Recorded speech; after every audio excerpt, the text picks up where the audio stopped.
श्री सरस्वत्यै नमः। श्रीमते रामानुजाय नमः। नारायणं नमस्कृत्य नरं चैव नरोत्तमं देवीं सरस्वतीं व्यासं ततो जयमुदीरयेत्। लक्ष्मीनाथसमारम्भां नाथयामुनमध्यमाम् अस्मदाचार्यपर्यन्तां वन्दे गुरु परम्पराम्। जय जय श्री राधारमण, जय जय नवल किशोर, जय गोपी चित चोर प्रभु, जय जय माखन चोर।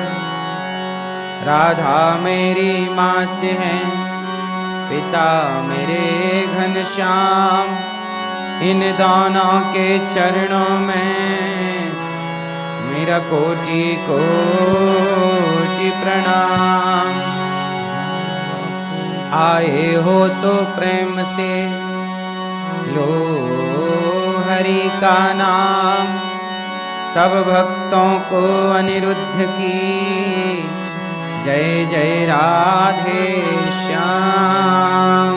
जय जय राधे श्याम।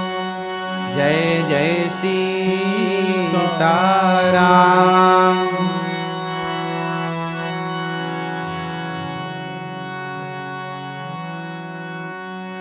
बोलिए भक्त वत्सल भगवान की।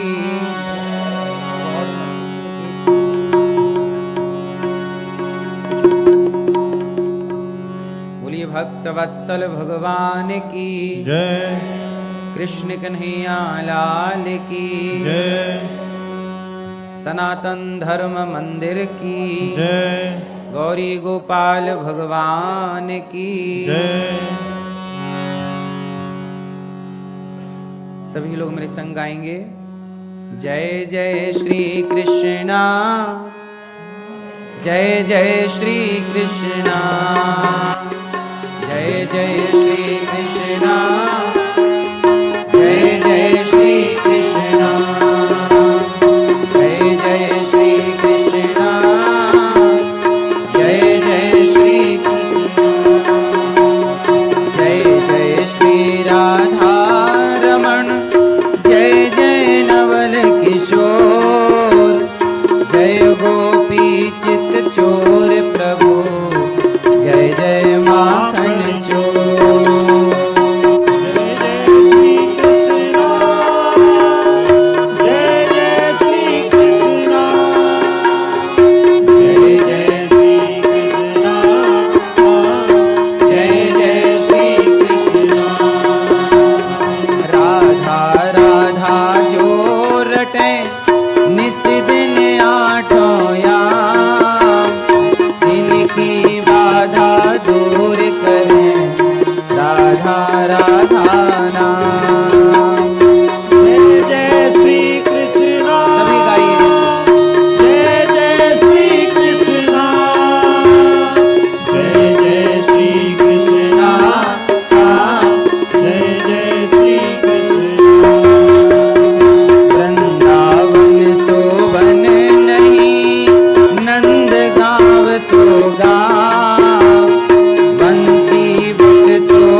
जहाँ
श्री राधे राधे गोविंद गिरिधर गोपाला श्री राधे राधे गोविंद गिरधर गोपाला श्री राधे राधे गोविंद गिरिधर गोपाला गोविंद मेरो है गोपाल मेरो है गोविंद मेरो है गोपाल मेरो है गोविंद मेरो है गोपाल मेरो है गोविंद मेरो है गोपाल मेरो है श्री बाके बिहारी नंदलाल मेरो है श्री बाके बिहारी नंदलाल मेरो है श्री बाके बिहारी नंदलाल मेरो है श्री आगे बिहारी नंदलाल मेरो है गोविंद मेरो है गोपाल मेरो है गोविंद मेरो है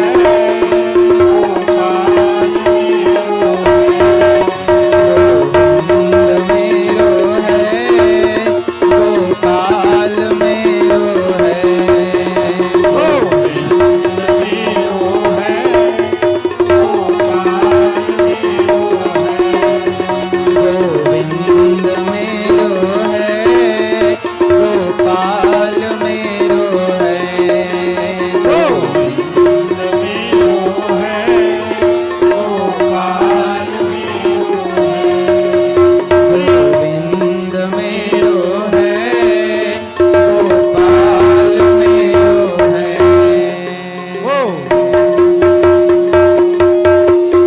गोपाल मेरो है। बोलिए भक्त वत्सल भगवान की, कृष्ण कन्हैया लाल की जय। जय श्री राधे। परम मंगलमय परात्पर अखिलेश्वर अखिल ब्रह्मांड नायक परात्पर परब्रह्म भगवान श्री कृष्ण की वांगमय प्रतिमूर्ति श्रीमद् भागवत महापुराण। दूर दूर से आई हमारी माताएं बहनें श्रोतागण भक्तगण साधना टीवी पर श्रद्धा टीवी पर कथा का रसपान कर रहे सभी भक्तजनों को जय श्रीमन्नारायण, जय श्री कृष्णा, राधे राधे, जय गौरी गोपाल। कैसे हैं आप लोग? सनातन धर्म मंदिर की पावन धरा पूज्य महाराज जी डॉक्टर श्री संजय शास्त्री जी, जिनकी मेहनत और जिनके द्वारा हम सब यहाँ भगवान के चरणों में बैठ कर के भागवत सुन रहे हैं। आप सभी श्रद्धालु बड़े भाग्यशाली हैं कि कथा की इस गंगा में डुबकी लगाकर अपने जीवन को कृतार्थ कर रहे हैं। कल हम लोगों ने कथा में सुना कि धुंधकारी जैसा महान पापी केवल उसने भागवत सुनी और वह माँ बाप को सताने और मारने वाला भी तर गया। किसके बल पर? भागवत के बल पर। अच्छा ये बताओ, आप लोग भारत जाते हैं या अन्य देश जाते हैं या अन्य स्थान पर जाते हैं, समुद्र को पार करना पड़ता है। अमेरिका से बाहर जाएंगे कहीं भी तो आपको समुद्र पार करना पड़ेगा, हाँ या ना? भारत जाएंगे तो समुद्र पार। अच्छा ये बताओ, क्या आप तैर के जा सकते हैं भारत? चलो हमें तो स्विमिंग आती है, तैरना आता है, क्या जरूरत है हवाई जहाज की? तैर के चलते हैं। संभव है? उत्तर नहीं। आप क्या करते हैं, आपको भारत जाना हो तो आप फ्लाइट में जाके अपनी सीट में जाके बैठ जाते हैं, कुछ नहीं करते आप, केवल जाके बैठ जाते हैं। और वह फ्लाइट आपको अमेरिका से उड़ान भरती है और भारत पहुंचा देती है। आपको कुछ नहीं करना पड़ा, केवल जाके बैठना पड़ा।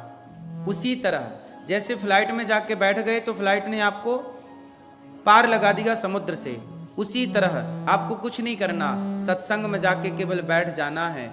जैसे फ्लाइट आपको समुद्र से पार लगाती है, ऐसे भगवान की कथा भव से पार लगाती है। केवल बैठना। सत्संग करने से व्यक्ति पार लगता है। कौन सा पार? इस पार अमेरिका, उस पार भारत है। उसी तरह हम सबको भव से पार लगना। भव सागर है। कौन सा सागर है? भव सागर। नाम लेत भव सिंधु सुखाही। जो भगवान का नाम लेता है, भगवान के नाम का जप करता है, वो पार लग जाता है।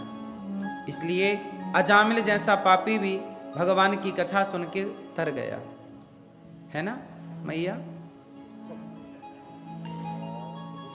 भागवत जी में सबसे पहले कहा, जन्माद्यस्य यतोऽन्वयादितरतस् चार्थे स्वभिज्ञः स्वराट् तेने ब्रह्म हृदय आदि कवये मुह्यन्ति यत्सूरयः। भागवत जी में सबसे पहला प्रणाम है सत्यम परम धीमहि। किसको प्रणाम? सत्यम परम धीमहि। हम किसका ध्यान करते हैं? सत्य। भगवान कैसे हैं? आप कैसे हैं? ईश्वर सत्य है। ईश्वर सत्य है, सत्य ही शिव है, शिव ही सुंदर है। सत्यम शिवम। ईश्वर कैसे हैं? सत्य है। ईश्वर सत्य है। और ये संसार कैसा है? आप सच्चे हैं कि झूठे हैं? झूठे हैं। क्यों? सत्य उसे कहते हैं जिसमें कभी परिवर्तन नहीं होता। ईश्वर में कभी परिवर्तन, जबकि हम और आप परिवर्तनशील हैं। कल हम कुछ थे, आज कुछ हैं। जन्म लिया था तब हम बहुत छोटे से थे, जवानी आई थोड़ा बड़े हुए, बुढ़ापे में और बूढ़े हो गए, एक दिन हम सब मर जाएंगे। हम परिवर्तनशील हैं, प्रकृति भी परिवर्तनशील है। इसलिए हम सब झूठे संसार में रहते हैं। संसार कैसा है? झूठा, पर लगता कैसे है? सच्चा। इसका नाम है माया। माया किसे कहते हैं? आपने सुना होगा माया। लोग क्या कहते? बहुत माया में उलझा है। आप बताइए माया किसे कहते हैं? माया किसे कहते हैं? कुछ लोग पैसे को माया कहते हैं। पैसा माया की श्रेणी है, अलग है, ठीक है। माया की मूल परिभाषा क्या है? माया किसे कहते हैं? इन्होंने कहा भ्रम। एक्चुअली माया का नाम क्या है? जो है नहीं पर दिखाई पड़े, उसे आप सीधी भाषा में भ्रम कह सकते हैं। भ्रम, भ्रम समझते हैं ना? जैसे आपने कभी देखा होगा गर्मियों में सड़क में ऐसा लगता है आगे पानी भरा हुआ है। गाड़ी से जब आप चलते हैं तो आगे क्या लगता है, लेकिन जब आप जाके देखते हैं तो वहां पानी, उसे बोलते हैं मृग मारीचिका। क्या बोलते हैं उसे? पानी है नहीं, मृग तृष्णा। पानी है नहीं पर भ्रम हो गया। रेगिस्तान में ऐसा होता है, सूर्य की किरण पड़ती है, ऐसे चमकता है कि वो पानी भरा है, जाके देखेंगे तो पानी नहीं है। हाँ या ना? तो भ्रम पैदा कर दिया ना। उस भ्रम का नाम ही माया है, जो आपको भ्रमित कर दे। जैसे उदाहरण से समझिए, आपको लगता है कि ये परिवार मेरा है, ये भी तो एक भ्रम है। आपको लगता है कि ये बॉडी, ये शरीर मेरा है। आपका है? शरीर आपका है? क्यों भैया? यदि शरीर आपका होता तो आपके बाल पकने लग गए, आपने रोक क्यों नहीं लिया? आपकी आंखों में कम दिखाई पड़ने लगा, शरीर आपका था तो आप रोक लेते ना आंखों को अंधा होने से। आपका शरीर आपका था तो आप बूढ़े हो गए, आपने अपने को रोका क्यों नहीं बूढ़ा होने से? आप ना होते बूढ़े, शरीर आपका है, आपके हिसाब से चलेगा। इसका मतलब कि आपका शरीर भी आपके हिसाब से नहीं चलता। यदि आपके हिसाब से चलता तो कोई बूढ़ा ही क्यों होता, सब ना सदा जवान रहते। इसका मतलब ये हुआ कि हमारा शरीर पर भी हमारा कोई बल काम नहीं करता, हमारा कोई प्रभाव शरीर पर नहीं चलता। सही है कि गलत है?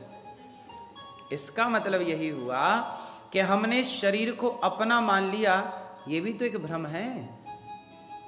आपको क्या लगता है ये हाथ मेरा, ये उंगली मेरी, सिर मेरा, हृदय मेरा, पेट मेरा, मेरे पेट में दर्द है, मेरे कंधे पे दर्द है। आपका कंधा कब से हो गया? आपने मान लिया ना ये मेरा कंधा है, आपने ये तो यही माना ना सारी जिंदगी शरीर मेरा है। अब बताओ ये भ्रम था या नहीं? ये भ्रम है, शरीर आपका है नहीं। जब आप जाएंगे तो शरीर यहीं जल जाएगा चिता पे। यदि आपका शरीर था तो जब आप मरे तो लेके क्यों नहीं गए? आपका था तो लेके जाना था ना, लेकिन आप तो अपना शरीर छोड़ के जाते हैं। क्यों आप शरीर लेके जाओगे कि छोड़ के जाओगे? फिर इसका मतलब ये शरीर आपका होता तो लेके ना जाते। तो शरीर भी अपना नहीं है, लेकिन हम क्या मानते हैं मेरा है। यही भ्रम है और इसी का नाम है माया। क्या नाम है इसका? यही है माया, जो हमारा है नहीं, पर सारी जिंदगी हम अज्ञानवश उसे अपना मानते रहे ये मेरा। अब आप कहते हो ये बेटा मेरा है, ये बेटी मेरी है। जब आपका शरीर ही आपका ना हो सका तो बेटी और बेटा आपके कैसे होंगे? है ना मेरी? आज तक किसी की बेटी या किसी का बेटा उसका हुआ? इसलिए मीराबाई ने आपकी आंखें खोली कि बेटा मेरा है, बेटी मेरी है। ऐसा गाना मत गाओ, ऐसा गाना गाओ कि गोविंद मेरो है, गोपाल मेरो है, भगवान मेरे हैं। यही है माया। संसार अपना नहीं है, ना बेटी अपनी ना बेटा अपना, ये सब पराया धन है। बेटी एक दिन विदा हो जाएगी, दामाद की हो जाएगी। कोई भी बात बोली जाएगी तो 95% है। 95% ऐसे बेटे हैं जो विवाह के बाद बदल जाते हैं और 5% ऐसे बेटे हैं जो विवाह के बाद भी नहीं बदलते और अपना माँ बाप की सेवा करना फर्ज मानते हैं और करते हैं। लेकिन 95 ज्यादा वो लोग हैं जो माँ बाप को, हाँ या ना? इसका मतलब ये है कि बेटा भी पराया धन है और बेटी भी, हाँ या ना? कब तक अपने पास रखोगे? किसको रखोगे? ये शरीर को भी आप नहीं रख पाओगे तो जमाने का क्या ठेका लेना। इसलिए हमारे कौन थे, कौन है? भगवान थे, भगवान हैं, वही रहेंगे। इसलिए कहता हूं कि ये सब कुछ माया है जो आप देख रहे हैं। इसलिए कहता हूं कि माया में रहो पर उलझो मत। एक दिन नारद जी ने भगवान से पूछा, भगवान कृष्ण से, द्वारिका गए नारद जी, नारायण नारायण, हे द्वारिकाधीश, हमने सुना है कि आपकी माया बड़ी प्रबल है, एक बार दर्शन तो कराओ, कैसी दिखती है। तो भगवान बोले कि चलो पहले भोजन करते हैं, कभी फ्री होंगे तो फिर आपको माया का दर्शन कराएंगे। चलो। नारद जी भोजन किए, भगवान भी भोजन किए। अब भोजन हो गया, चलो थोड़ा टहलते हैं, 4 कदम चलते हैं। तो भगवान द्वारिका में समुद्र के किनारे किनारे नारद जी को लेके चल पड़े। चलते चलते दूर निकल गए। दूर गए तो वहां एक जंगल था। तो जंगल के पास एक पेड़ था, उस पेड़ के तट पे किनारे भगवान कृष्ण बैठ गए और नारद जी से कहा, नारद जी बड़ी प्यास लगी है, थोड़ा पानी की व्यवस्था करो। अब एक तरफ तो समुद्र था तो समुद्र का पानी पी नहीं सकते, लेकिन जंगल था तो वहां संभावना थी कि कोई नहर, कोई झरना हो, कोई नदी हो, पानी मिल जाएगा। नारद जी बोले मैं अभी आता हूं पानी लेने। थोड़ी दूर पर जाके देखा तो नदी थी। नारद जी दौड़े दौड़े पानी लेने गए। तो वहां पर पानी लेने गए तो वहां नदी के पास एक स्त्री मिल गई नारद जी को। वो स्त्री बहुत सुंदर थी। तो नारद जी ने पूछा, देवी तुम कौन हो, जंगल में क्यों रहती हो? तो वो नारी बोली कि मेरे पिताजी यहां रहते हैं और मेरे पिताजी राजा हैं यहाँ के। नारद जी बोले कि नगर दिखाई तो नहीं पड़ रहा है। तो उस कन्या ने नारद जी का हाथ पकड़ा और नदी के जरा पास ले गई, 4 कदम आगे, तो वहां उन्हें बहुत सुंदर नगर नजर आया। तो नारद जी बोले कि प्यास लगी है, थोड़ा पानी मिलेगा? तो वो अपने नगर ले गई और कुएं से पानी निकालकर नारद जी को पिला रही है। नारद जी पी रहे हैं पानी। नारद जी ने कहा कि आप बहुत सुंदर हैं। तो वो कन्या बोली कि आप क्या चाहते हैं? नारद जी बोले कि तुम बहुत सुंदर हो, यदि मेरा विवाह हो जाए तुमसे तो अच्छा होगा। सोचिए, नारद जी बोल रहे हैं विवाह कर लो। ठीक है। कन्या ने कहा मेरे पिताजी से बात कर लीजिए। मेरे पिताजी हैं, पिताजी राजा थे। अब राजा के पास बात गई, नारद जी को प्रणाम किया पिताजी ने। अच्छा, नारद जी को सब जानते हैं, महाराज की जय हो। नारद जी आप मेरी बेटी से विवाह करना चाहते हैं? हाँ महाराज। ठीक है, कर लो। अब नारद जी का हो गया विवाह।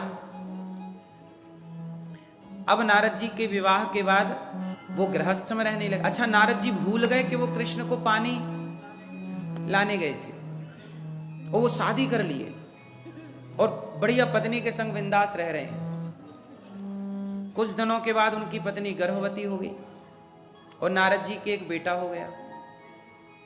कुछ दिनों के बाद एक बेटी हो गई। तो एक बेटा एक बेटी। संयोग देखिए कि नारद जी के जो ससुर जी थे वो मर गए, मृत्यु हो गई। जब ससुर जी मरे तो वहां का नियम था कि भाई बेटा राजा बनेगा, बेटा नहीं है तो बेटी, तो बेटी का पति मतलब दामाद। तो अब नारद जी क्या बन गए? राजा। अब नारद जी बन गए राजा। जब राजा बने तो नारद जी राज सत्ता में डूब गए। तो सैनिकों को बुलाया, मंत्रियों को बुलाया, ये बताओ कि हमारा राज्य कहाँ तक लगता है, सीमा क्या है? बोले महाराज यहाँ तक सीमा है, लेकिन हमारा पड़ोसी एक राजा है, वो हमारी थोड़ी सी जमीन दबाए बैठा है, मतलब कब्जा किए बैठा है। तो आप ऐसा करो कि उस पर आक्रमण करो तो हमारी जमीन थोड़ी सी हमें मिल जाए। ठीक है, सेना तैयार करो।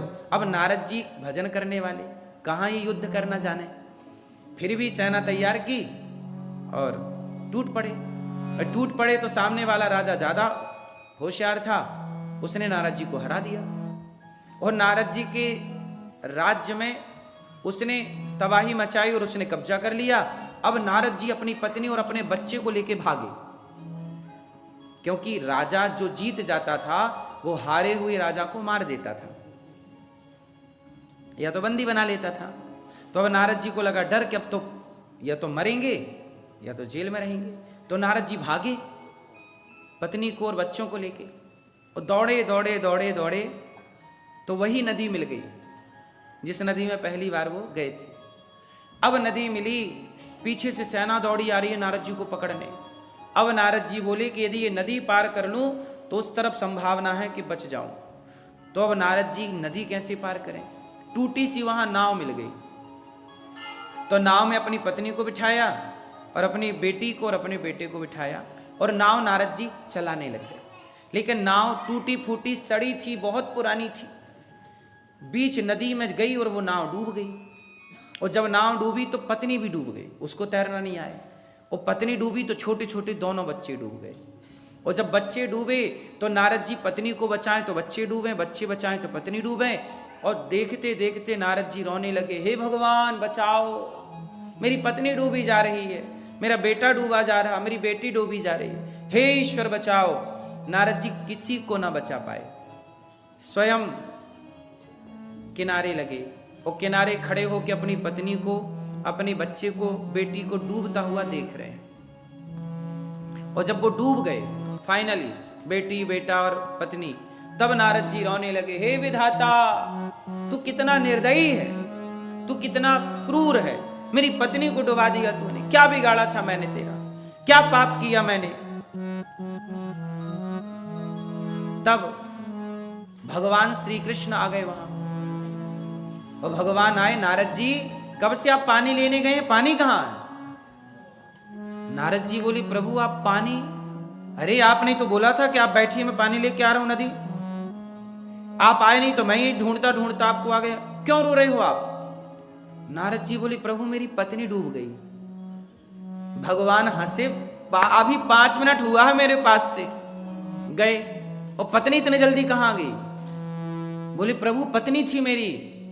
भगवान मुस्कुराए, नारद जी आपने कहा था ना माया का दर्शन कराओ, यही है मेरी माया। ये क्या थी मेरी, क्या थी मेरी, यही है माया। नारद जी कौन है?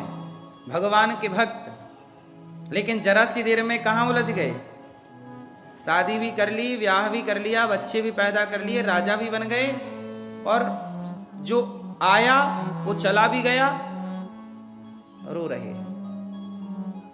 अच्छा ये बताओ, नारद जी रो रहे हैं मेरी पत्नी चली गई, मेरा बेटा चला गया, ये बताओ शादी नहीं किए थे नारद जी तब वो रो रहे थे क्या? शादी के पहले भी वो खुश थे, शादी कर ली अब रो रहे हैं। तो आप लोग भी ये जो चक्रव्यूह में फंस गए हैं, इसके पहले आप भी नारद जी की तरह स्वतंत्र थे, कुछ नहीं था आपके पास रोने के लिए, लेकिन फिर आप लोग नारद जी की तरह गए, कोई सुंदरी अच्छी लग गई, कोई सुंदर अच्छा लग गया, लड़का लड़की, और उसके चक्कर में पड़ के फिर बाल गोपाल हो गए, संसार का सुख मिला, जब तक सुख मिला तो अच्छा लगा, फिर वो चला गया सुख, पति चला गया, पत्नी चली गई, बच्चे चले गए, परिवार का अब बूढ़ा हो गया शरीर, थर थर कांपने, अब रो रहे हैं, हे भगवान, हे भगवान क्या करें, तुम ही क्यों फंसे थे? गलती किसकी है, नारद जी की कि भगवान की? क्यों फंसे? और ये जो फसाई वो कौन थी?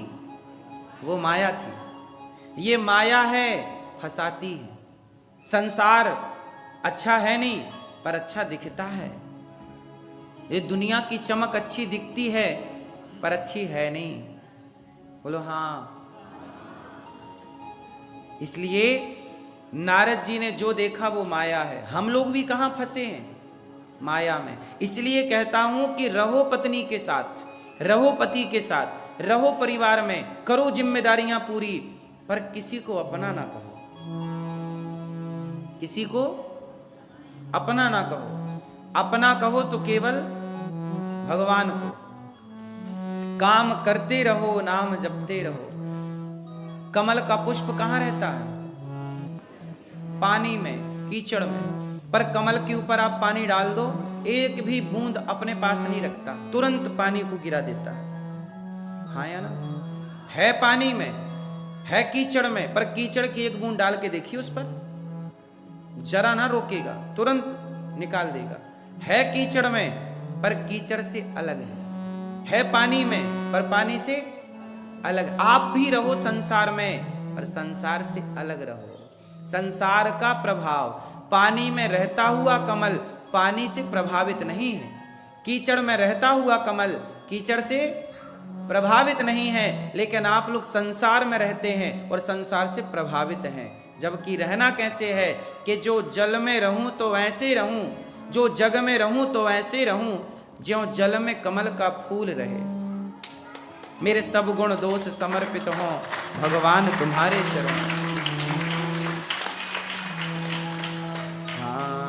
अब सौंप दिया इस जीवन का सब भार तुम्हारे हाथों में है, जीत तुम्हारे हाथों में है, हार तुम्हारे हाथों में।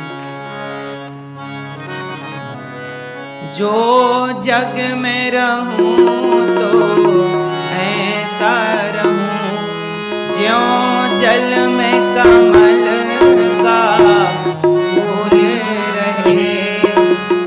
मेरे सब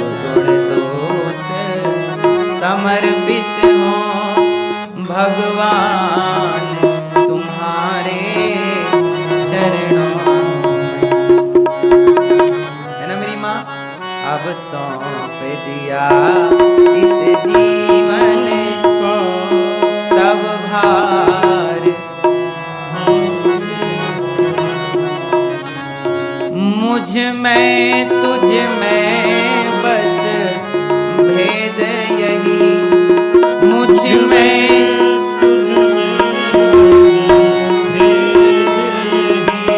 मैं नर हूँ तुम नारायण हो, मैं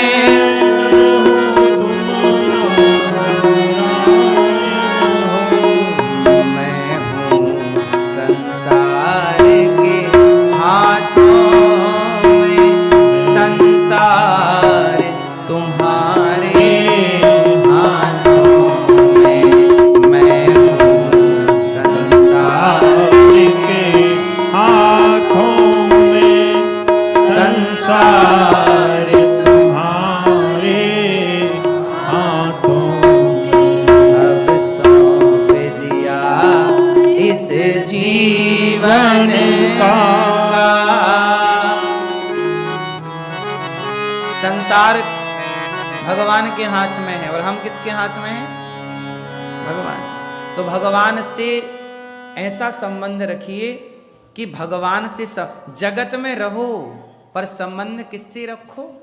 अच्छा ये बताओ, कमल पानी में है, पर बताओ कमल का संबंध किससे है? कमल किससे जुड़ा है? मैया, कमल का संबंध किससे है? किससे है? कमल है पानी में, पर कमल का संबंध किससे है? अरे भाई सिंपल है ना, कमल कहां से निकला? कहां से? कमल भगवान श्रीमन नारायण की नाभि से निकला। कमल कहां से निकला? भगवान की, हाँ कमल यहां से निकला भगवान की। इसलिए ब्रह्मा की बनाई सृष्टि में कमल नहीं है।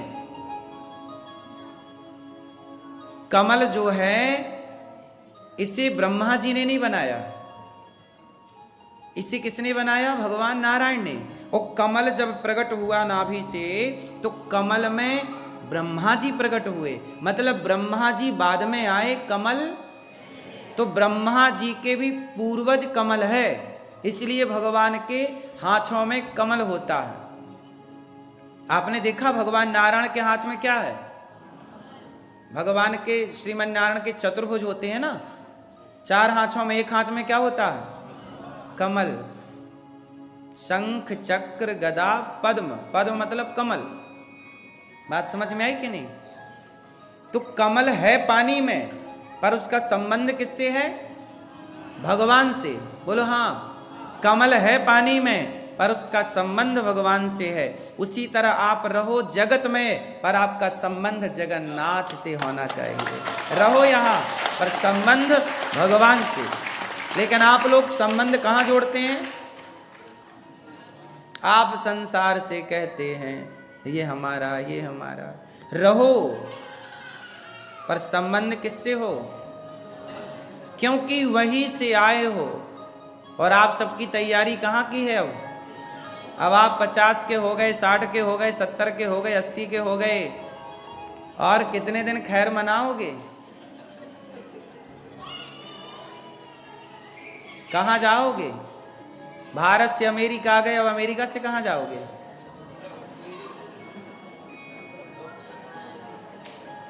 सबको कहाँ जाना है? ईश्वर के पास।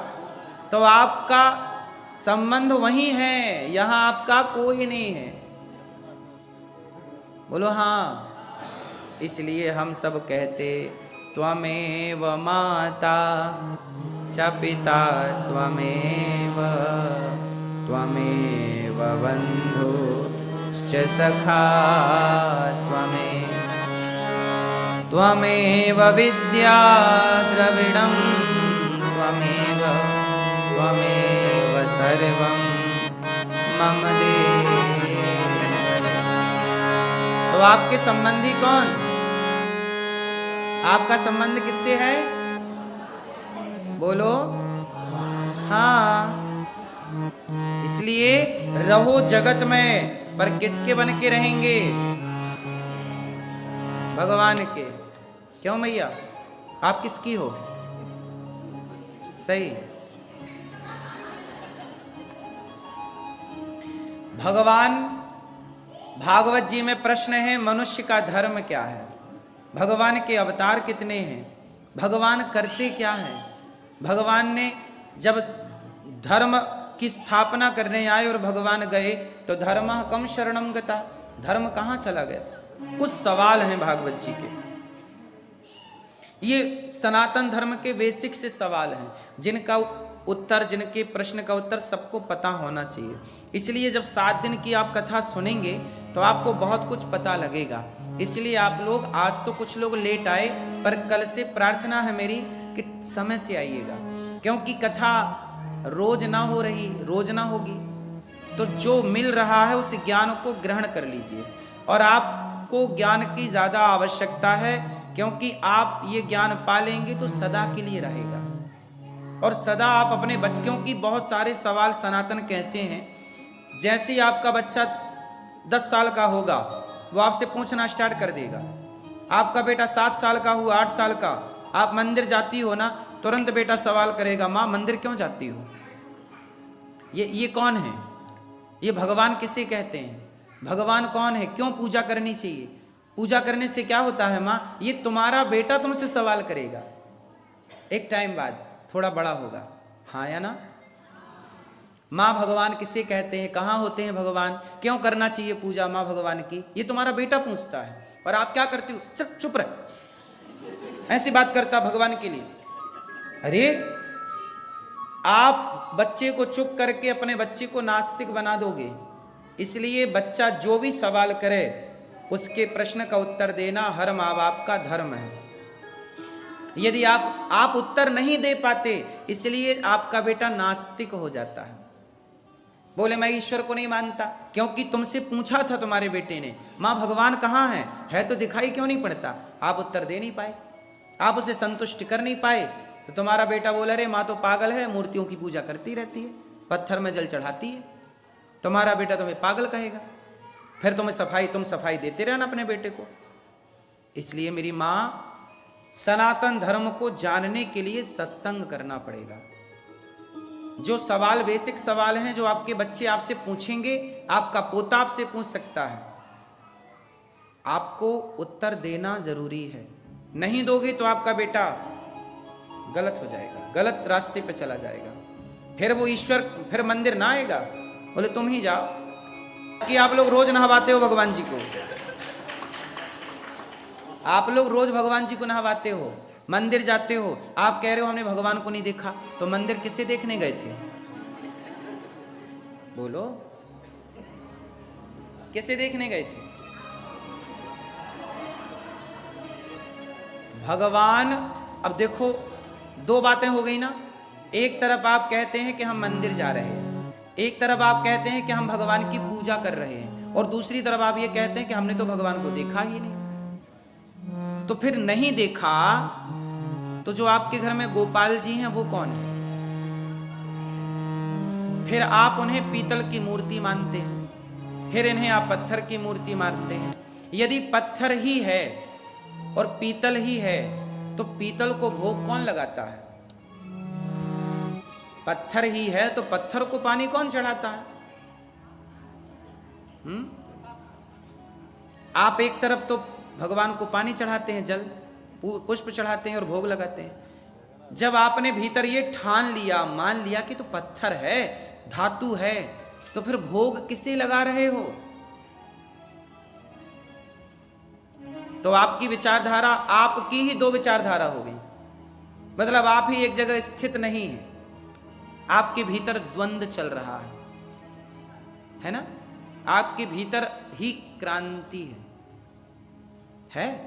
जब आप खुद ज्ञान नहीं रखते तो आपका बच्चा सवाल करेगा तो उत्तर क्या दोगे?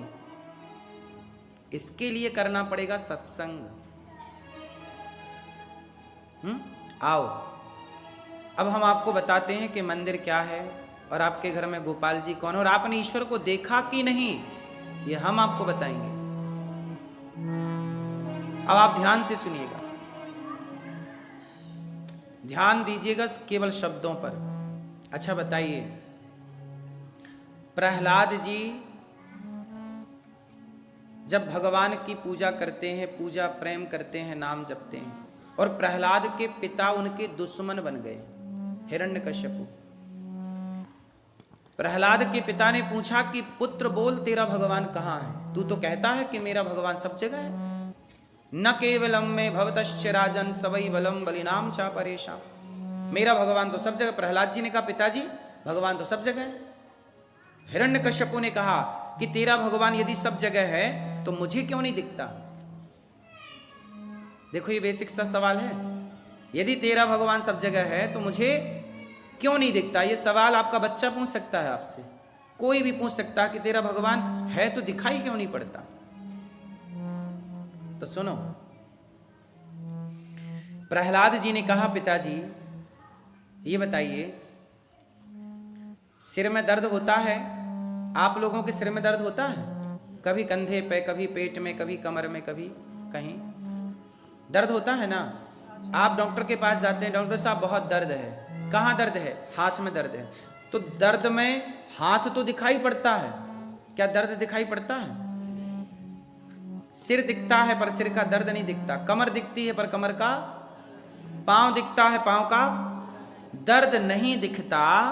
इसका मतलब क्या ये मान लें कि दर्द होता ही नहीं? दर्द है पर उसे देखा जाएगा। कोई मशीन बनी धरती में जिसमें दर्द दिखता हो? आप स्त्रियां जब बच्चा पैदा करती हैं, आप डिलीवरी होती है, उस समय आपको दर्द होता है कि नहीं? बोलो हाँ। कोई मशीन बनी जो बता सके कि स्त्री को कितना दर्द होता है? वो दर्द केवल आप महसूस कर सकती हैं। कोई पुरुष कहे स्त्री से अरे तुम तो रो रही हो, नाटक कर रही हो, दर्द वर्द थोड़ी हो रहा है।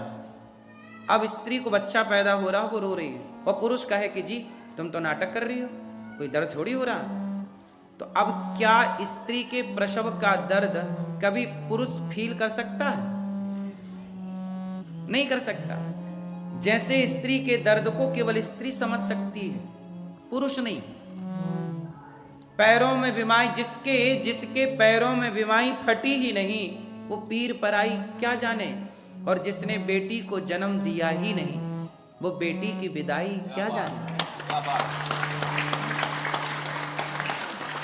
अब किसी की बेटी विदा हो रही है, अब वो बाप रो रहा है बेटी के लिए और माँ रो रही है, बेटी विदा हो रही है। अब ये बेटी विदा हो रही है, ये बात तो बेटी के माँ बाप ना जानेंगे, जिसकी बेटी है ही नहीं वो इस दर्द को कभी फील कर सकता है? बोलो। कुछ चीज ऐसी हैं जो सबके लिए नहीं है। बेटी जिसकी है वही बाप जानेगा कि बेटी क्या होती है। जिस बाप की बेटी है ही नहीं, वो बाप क्या जाने बेटी क्या होती है। उसी तरह जैसे दर्द है महसूस किया जा सकता है, दिखाया नहीं जा सकता, उसी प्रकार ईश्वर दर्द की तरह है कि जो भक्ति करेगा, जिसके बच्चा होगा उसके दर्द होगा, जिसके बच्चा नहीं होगा उसको दर्द नहीं होगा। जिसको कांटा लगेगा उसको दर्द होगा, जिसको कांटा नहीं लगेगा उसको दर्द नहीं होगा। जो भक्ति करेगा वही ईश्वर को महसूस करेगा, जो भक्ति नहीं करेगा वो ईश्वर को कैसे महसूस करेगा।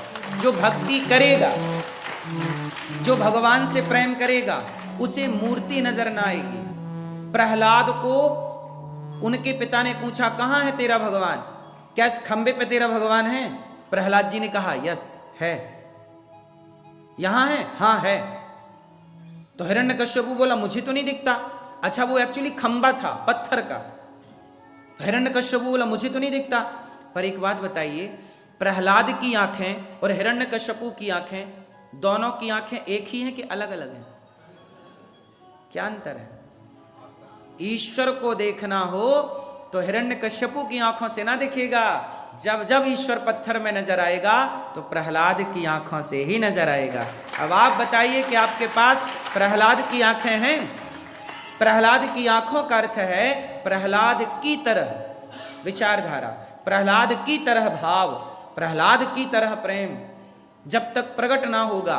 एक बात बताओ, दही में मक्खन है या नहीं? बोलो, है ना? क्या दही का मक्खन बिना मंथन किए प्रकट हो सकता है? है कोई ऐसा प्रयास? हे मक्खन प्रकट हो जा, हे मक्खन प्रकट हो जा, हम बहुत प्रेम करते हैं तेरे से, प्रकट हो जा, तू नहीं प्रकट होगा तो हम खाएंगे नहीं। ऐसे कोई ऑप्शन है? बारी मथे घृत होय बरु सिकता ते बरु तेल, बिनु हरि भजन न भव तरहि, यह सिद्धांत अपेल।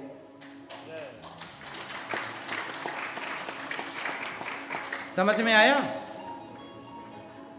क्यों भैया जी? बारी मथे घृत होय बरु, क्या मतलब हुआ? पानी का मंथन करने से शायद घी हो जाए, होगा नहीं। पानी का आप मंथन करिए, क्या घी निकल सकता है? पर तुलसीदास जी कहते हैं शायद हो जाए। चलो, बारी मथे घृत होय बरु सिकता ते बरु तेल। रेत बालू के मंथन करने से क्या तेल निकल सकता है? नहीं, पर तुलसीदास जी कहते शायद निकल आए। पानी के मंथन करने से घी निकलता नहीं, पर शायद निकल आए। बालू के मंथन करने से तेल निकलता नहीं, पर शायद निकल आए। पर बिना भजन किए भगवान मिलेंगे संभव ही नहीं है। बिना भक्ति के भगवान मिल जाए। बारी मथे घृत होय बरु सिकता ते बरु तेल, और बिनु हरि भजन न भव तरहि, बिना भजन के भव को पार नहीं कर सकते। यह सिद्धांत अपेल। सिद्धांत पत्थर की लकीर है, इसे कोई काट नहीं सकता। प्रहलाद आज भी खंबे पे भगवान है, पर निकालने वाला कोई प्रहलाद तो हो। इसलिए आप लोग कहते हैं कि हमने ईश्वर को नहीं देखा। आप ठीक कहते हैं, क्योंकि आपकी दृष्टि अभी प्रहलाद वाली नहीं बनी। जब प्रहलाद वाली दृष्टि बन जाएगी तो फिर आप ये कह ही नहीं सकते कि मैंने ईश्वर को नहीं देखा। अच्छा, एक बात बताओ, दुर्योधन ने कृष्ण को देखा कि नहीं देखा? देखा? देखा कि नहीं देखा? देखा। शकुनी ने कृष्ण को देखा कि नहीं देखा? देखा। पर देखने के बाद भी दुर्योधन से पूछा गया कि तूने भगवान को देखा है? क्या बोला? नहीं, मैंने नहीं देखा। क्योंकि अर्जुन की आंखें और दुर्योधन की आंखें दोनों में अंतर है। जिस दृष्टि से अर्जुन ने देखा, अर्जुन की दृष्टि में क्या है? प्रेम। अर्जुन की दृष्टि में है भक्ति, अर्जुन की दृष्टि में है करुणा। वो परमात्मा को जानता है कि ये ईश्वर है। लेकिन दुर्योधन ने देख करके भी नहीं देखा। ऐसे ही हालत आपकी है। आपने भी ईश्वर को देखा है, दुर्योधन ने भी देखा, लेकिन दुर्योधन ने स्वीकार नहीं किया। आपने भी देखा, विग्रह के रूप में देखा, माता पिता के रूप में देखा, गुरु के रूप में देखा, अतिथि के रूप में देखा। हर रूप में ईश्वर ही तो होते हैं। ना जाने किस रूप में नारायण मिल जाए।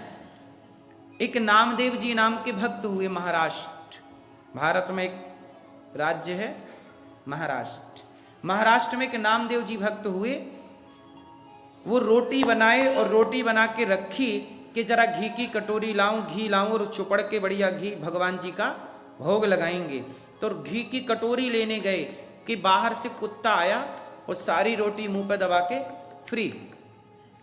तब नामदेव जी कुत्ते के पीछे पड़ गए। अरे प्रभु जी रुक जाओ, रुक जाओ, आपका दिया घी है, सूखी रोटी क्यों खाते हो, थोड़ा घी चुपड़ के खाओ। लोग हंसने लगे, पागल, वो कुत्ता है। पर नामदेव जी बोले नहीं, वो कुत्ता नहीं है, मैंने भगवान जी के लिए रोटियां रखी थी, तो भगवान जी ही मेरी रोटी का भोग लगाने इस रूप में आए हैं।